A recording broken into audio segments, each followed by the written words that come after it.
Last time. Thanks very much for being with us, everybody. Brad Sham with DePaul Hall of Famer Stephen Howard. This is a series that goes back to 1909 with Nebraska moving to the Big Ten. It may be the last time they play. There's no question, though, Stephen, that Nebraska is the team with a lot to play for this afternoon. Well, absolutely, Brad. Talking to Nebraska head coach Doc Sadler before the game, he knows that if they have any postseason aspirations, they must win today against Iowa State. That'll take us right to Star Watch, and as usual, that jumps us right into the backcourt. Well, we have a battle between great Big 12 guards. Lance Jeter leads Nebraska in points, steals, and assists. When he's aggressive with his one-man fast break, the Cornhuskers are tough to beat. And Deontay Garrett accounts for 47% of Iowa State's offense. He leads the Big 12 in assists. He needs to find a way to break down Nebraska's stifling defense. Doc Sadler's Nebraska Cornhuskers have already won more games than all of last year. Their starting lineup is, as usual, Richardson, Jeter, Walker, McCray, and Diaz. And for Iowa State, Fred Hoiberg welcomes the return of Jamie Vanderbeeken, who has missed the last 3.5 games because of an ankle sprain.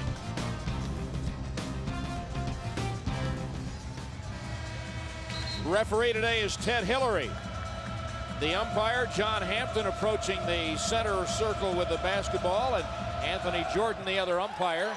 And it's Iowa State's ball first. And we have to talk about Nebraska's defensive prowess. They are third in the Big 12 and nationally ranked in holding people off the scoreboard and in controlling field goal percentage defense. And you just saw right there, Brad, the way they all get into the lane. They prevent you from getting good looks at the basket. And an early two-pointer from Caleb Walker. And that is huge for Nebraska. They really struggled to hit open perimeter shots. And when they're able to knock those down, Nebraska is so tough to beat. Garrett, good look for Edgem, who is going to the line. And that's a big deal for the Iowa State Cyclones. The foul's on McCray, and let's take a look at the Principal Financial Group edge to the game.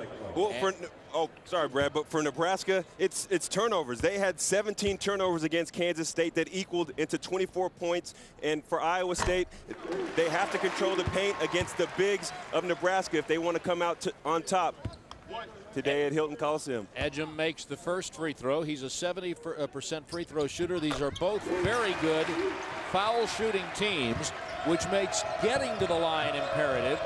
And it's something Iowa State's really struggled with. They have been to the line 10 times, fewer than 10 times, in each of their last 4 games.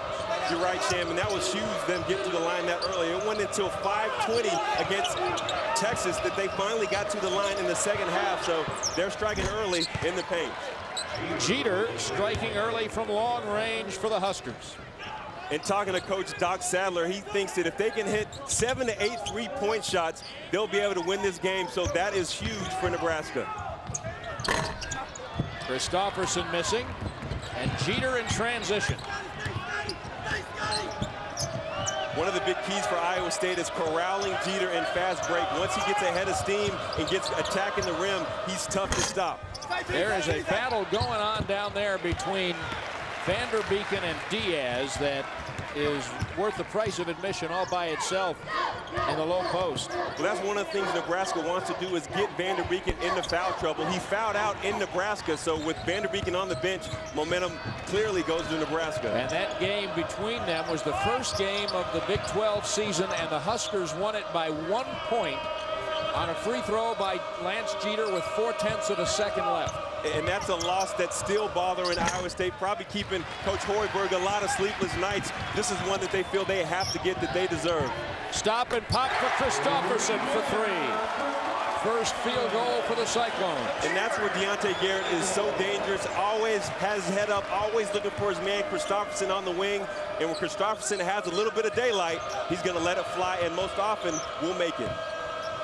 One of the reasons Iowa State struggled in their loss to Missouri last week, as Diaz finds the range, is that the Tigers did such a good job of defending Christopherson at the three-point line. You're right, Brad, and looking at that last play, that's where Vanderbeeken struggles, defending the block. You can't get Diaz that low, or he's going to make that Jump hook every time. See that offensive rebound by Vanderbeek and see what that means to them. And Vanderbeek tells me, hey, I might defend well, but I make up for it by spotting up from the three and taking the bigs out. And that's where I'm so impressive. If you see the three-point field goals of Iowa State, they let it loose from beyond the arc. And a three for Caleb Walker, who's got 5 early points. Okay, Brad, I'm used to seeing Iowa State knock it down from beyond the arc, but Nebraska with 2 threes this early, that's showing a great proficiency from beyond the arc, which is going to help them in this game. And Christopherson doing a good job of drawing the foul on Caleb Walker, his first and the team's second. Well, looking at this last 3 from Iowa State, you're going to see some good ball movement and a great rebound by Vanderbeek, and Christopherson draws the defense to him and hits Vanderbeek, and you want to get him going early. He's been off for 3 games, so that's huge for him to make that first 3. And that's why you see this. He just took a seat, and Calvin Godfrey, who really grew game by game, has replaced him, and Godfrey has turned from a seldom used freshman to a really valuable piece of the puzzle. Christopherson has that one. And you see a piece that Christopherson really added to his game over the offseason, attacking the rim. He's not solely a three-point shooter. He's very multi-dimensional on the offensive end. What a good start to this game. There's another 3 for Jeter, and the Huskers are 3 for 4 at the three-point line. Brad, you must have told them that they needed to hit from beyond the arc, because they are on that game plan, being very competitive. If they're going to be able to keep this up, it's going to be a great game. They didn't need me. That's that Nebraska defense. Christopherson can't get a look, but Garrett can. And you notice Iowa State deep offense changes with Vanderbeek on the bench. They go from 4 out 1 in to 3 out 2 in, using a dribble drive and trying to utilize the quickness of the perimeter players of Iowa State to break down Nebraska. Hustle on the floor. The ball is going to be... They're discussing it, and it's going to be Iowa State's ball with a tremendous start. We'll be right back after this message from your friends at Phillips 66.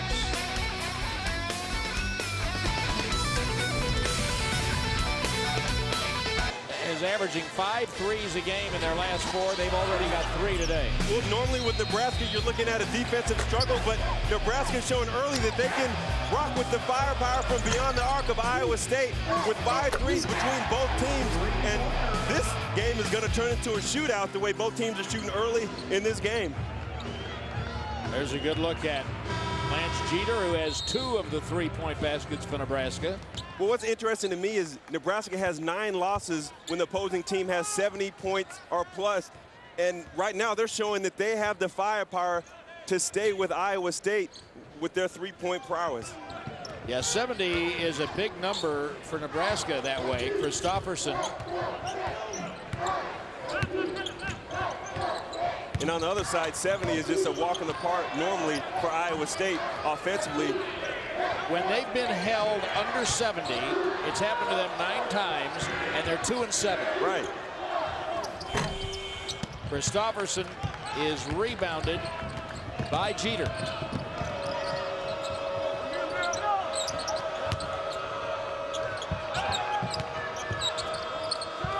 Diaz.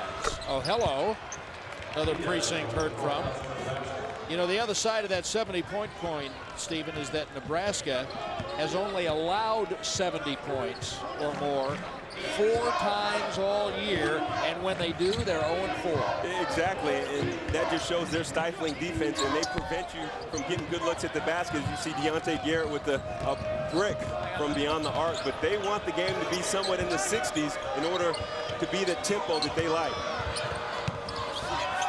Measured in the corner, and another 3 for Caleb Walker. He's got 2 today.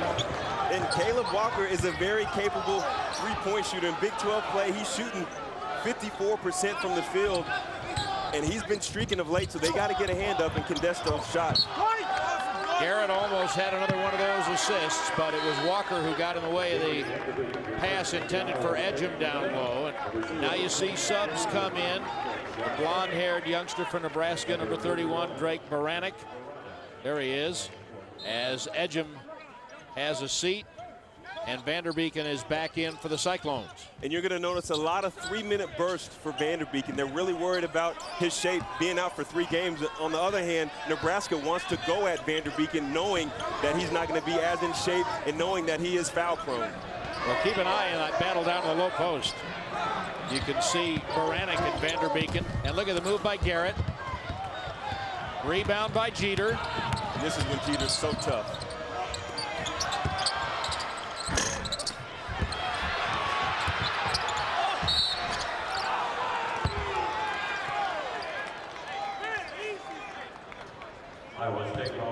Fouls on Vanderbeeken. What was it that the Cyclones coach assistant coach Bobby Lutz told us yesterday? They think Jeter is faster with the ball than without it. You're right, and not only that, but when he gets the rock in his hand and he's going in fast break, he seeks out that rim and he attacks it, and it's almost like a game of chicken, daring you to stay in front of him. There's only been 2 players that have taken a charge. Spalding for K-State, who got a concussion after he took a charge, and then Dash Harris, who got knocked into the second row. So that's not a player you want to go toe-to-toe with out on that court in fast break transition. Diaz only a 56% foul shooter and misses both of these. And that's a good point about Diaz. When he gets down the block, it's almost better to put him on the foul line because he is really struggling from that charity stripe. Good look by Vanderbeeken, who gets the assist to Garrett. And that's that shot credibility that Vanderbeeken has. When he gets the rock, you got to play up on him, leaving Garrett wide open to dash to the basket. Great pass by Vanderbeeken.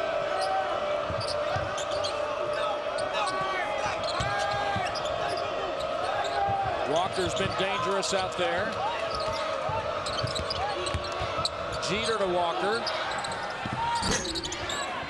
See what Vanderbeeken gives them. That's what they've missed for the last 3 games. Well, if you notice, Iowa State was in a zone. Coach Luce told me they're going to chart the shots of Nebraska, and if they get on a roll, they're going to mix it up a little bit, try to disrupt the rhythm of Nebraska.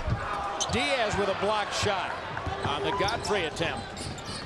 You see, that's really where you see the height discrepancy of Iowa State and Nebraska, with a lot of players playing out of position. That was not a good offensive possession for the Huskers. Diaz much too quick with that shot. You're right, and that's why they're trying to get points off of their transitions, because sometimes they struggle in the half-court set. It's Nebraska by 3.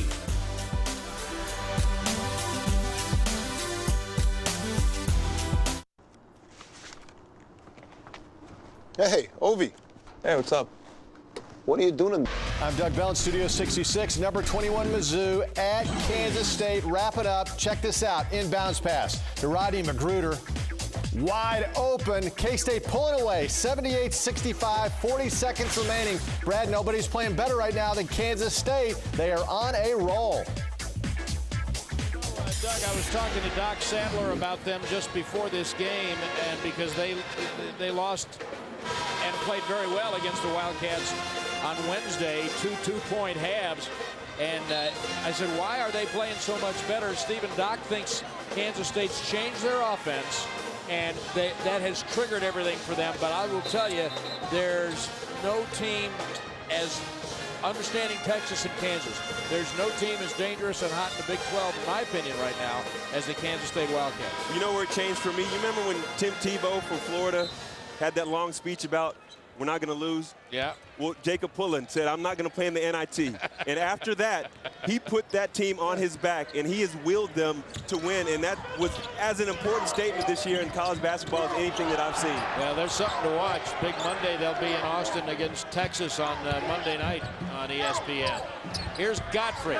Forced it a little with the left hand, but got it up over Almeida. And it's an important bucket for Godfrey. Well, it's important because you're not going to go around Almeida, so you got to go over him.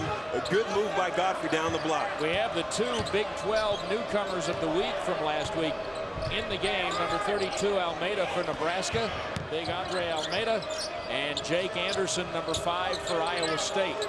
Anderson currently on the bench. kick to Almeida. And I'm not sure Godfrey didn't get a piece of that. Well, not only that, but it was really important that he kept Almeida away from the rack. He's so big that you cannot let him get that down low by the rim. An air ball 3 by Bubu Paulo. And the Huskers, whose lead is 1, into Almeida. You got to keep an eye on Tony McCray, a guy that's been shooting 40% from beyond the arc in Big 12 play. He's the one thing that scares the coaches from Iowa State, his hybrid ability to take guards and forwards to the block or beyond the arc in the perimeter. And there he is, right on cue. Godfrey couldn't hold that one, but Christopherson can run it down. Those rebounds just vital for two teams that are not great rebounding teams, although Nebraska has a +3.5 and the rebounding margin. And Bubu Paulo, the freshman from Ames, adds to the rain of threes. Yeah, I like that because he made up for his last boo-boo from beyond the arc. And I love confidence from players when they miss a shot and they come right back on it. You got to get back on that horse and knock it down. There's the answer from Brandon Richardson. If Nebraska had been able to shoot from beyond the arc like this all season, they would have a much better record. Would probably be ranked in the top 20 in the nation. I'm really impressed with the proficiency that they're showing from beyond the arc thus far in this game. 5 out of 8 threes.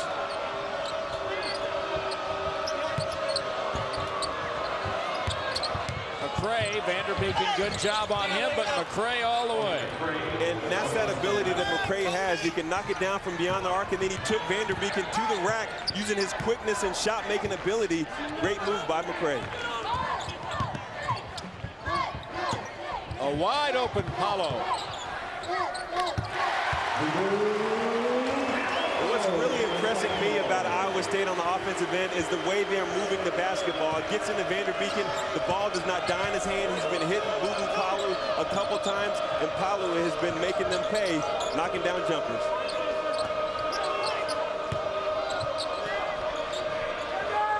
Almeida at the high post. Ashante Jones back into Almeida. Oh, he needed that one. And when Almeida's in the game, you got to do just like Vanderbeeken's doing. You got to beat him down the court, use his size against him. Really good low post defense by McCray last time. Now Richardson slows it down. Now they're playing at the Nebraska pace, aren't they? Yeah, they are. And if you look at their offensive sets, they run plays much like Kansas. Unfortunately, they don't have the players like Kansas, but they run the same similar style of sets with high pick and rolls. Cyclones again for the lead. Vanderbeeken's got 2 from outside. And that's what makes Vanderbeeken so tough. I mean, you don't think a guy 6'11" is going to come down, stop, pop, and drop from beyond the arc, but that's what Vanderbeeken loves. You have to contest his shot when he's beyond the arc. Cyclones by 2. McCray. Vanderbeeken, what a difference he's making today. 6 rebounds, 5 rebounds for him to go with his 6 points.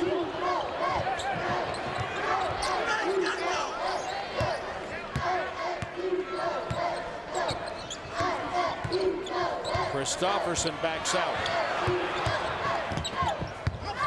Godfrey. See, there's nobody open. What great team defense by the Huskers. Baranek. Missed the chance for the and one and drew the foul on the freshman Bubu Paulo. Vanderbeeken making a huge difference in his return to the lineup for the Cyclones. And we'll be right back after this message from your friends at Phillips 66.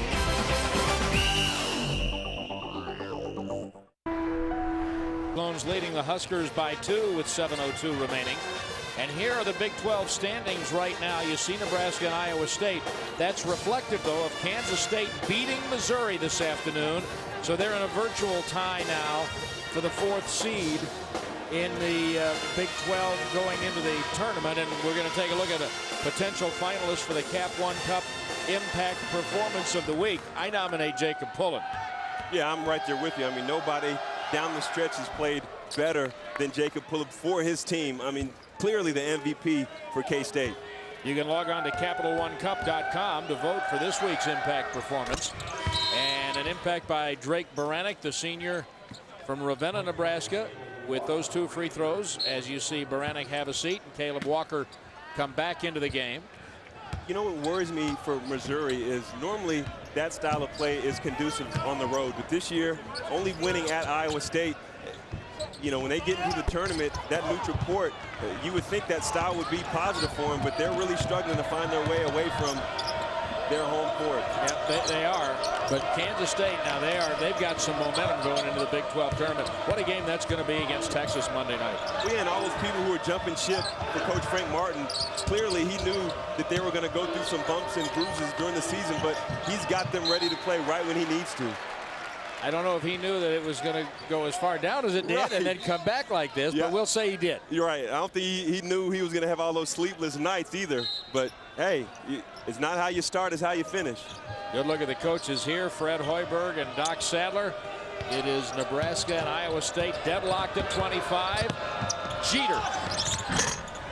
And Vanderbeek another rebound down to Christopherson.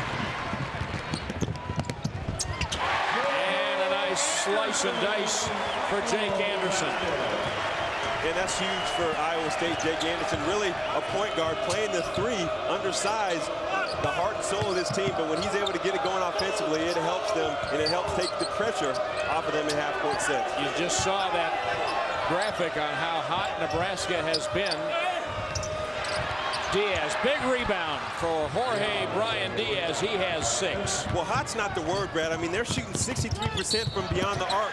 They're not only the worst shooting three-point team in the Big 12, but in the country. And looking at that last shot by Diaz, really attacking on the glass, getting up there strong, and that's one of the areas that both teams struggle at on the glass. And you see that getting those second chance opportunities is huge for Nebraska on the offensive end. Absolutely critical. Jake Anderson, good foul shooter, 76%. Kingston. I can't tell you how impressed I am with Jake Anderson. I mean, 6'2". Try. 6'2", and up until this week, he was 2 in rebounding, or second in rebounding in the Big 12. Now he's 5th. But 6'2", Mr. Sham, 6'2". I mean, 7 rebounds a game. I don't know of a better rebounding guard in America. There is not one. I mean, that rebounding is all will, with a little bit of skill. And being 6'2", and battling with the big men every day and every night. 6'2". If you didn't hear the news flash, Jake Anderson is 6'2", killing on the boards. He's got the Cyclones up 1.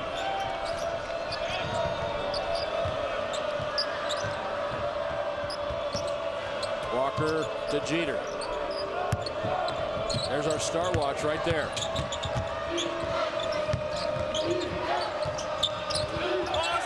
Good defense by Edgem to deny the entry bounce to Brandon Ubell. And you notice Iowa State, when Jeter has the ball, it's somewhat of Jeter awareness. You want to corral him. You don't want to give him a look at the rim, because once he sees that crack, he attacks it. And so they're doing a good job of keeping him, making a wall somewhat in the paint, keeping him from the rim. Great point. And another one of the things that Bobby Lutz told us yesterday, they want, when Jeter has the ball, they just want him to pass it. There's another block for Diaz, his second. And you can't be careless with the rock like that for Nebraska. Wow, Edgem not able to make the dunk. The fans want to know where the foul call is. And that's the immaturity you're going to see from a freshman, knowing that, look, forget the dunk, we need the basket. Don't worry about getting the fans up off the seats. But it was a good block. Diaz is doing a good job of protecting the rim for Nebraska. Brandon Ubell is called for the foul on Nebraska. Well, looking at this last play, good block, as I said earlier. Diaz being that rim protector and then just being careless with the ball, not seeing the guy behind them. And Iowa State doing a good job getting the hands on the rock. Iowa State by 1. Oh, it's a long 3 for Anderson. Holy cow. Oh, that was almost a Des Moines. Biggest lead of the afternoon for Iowa State, 4 points. Jake Anderson from the S, telling them to see how I do it from beyond the arc.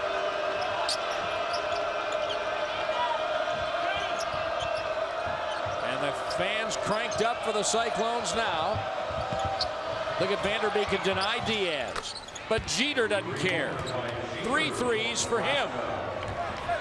Man, Nebraska just taking a page out of the Cyclone playbook and just being dominating from beyond the arc. Anderson, another one. But Iowa said, look, we are the originator from beyond the arc, and you might be able to hit a couple, but this is what we do every night. We knock 9 threes per game from 3.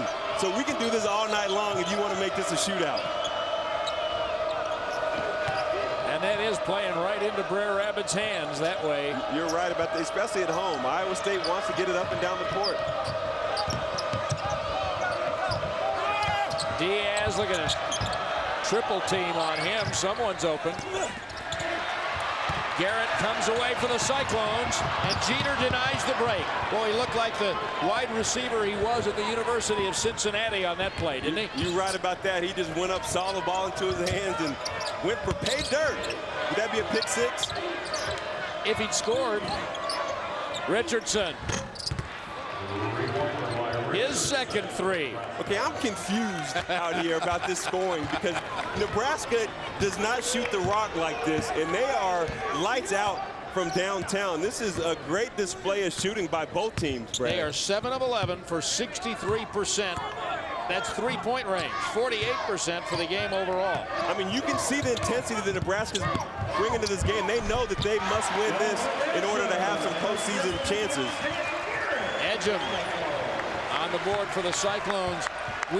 Each team has made 7 3-point baskets in the first half, and Edgem charged with a foul here. The threes just keep on coming, and Jake Anderson, the latest to join the party. Dunn goes for a serious Big 12 record tonight. Well, of all the top 25 highlights, lots of exciting games happening today.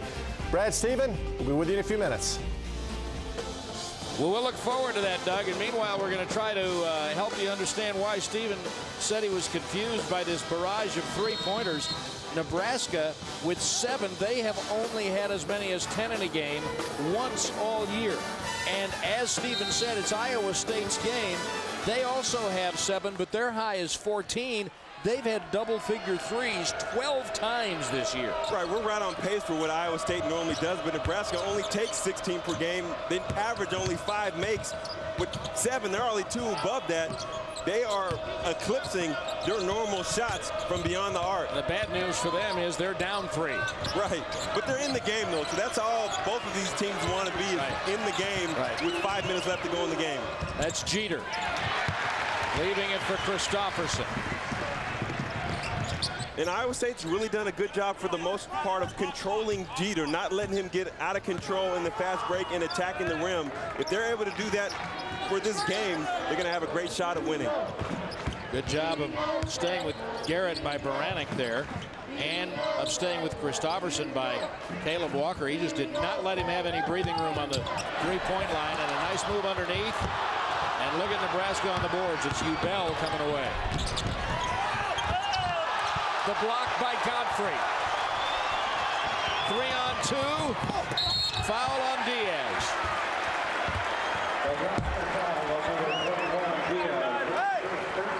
And we're going to take a look at that block on the other end. This is what starts the fast break. This is how you get offense off of your defense.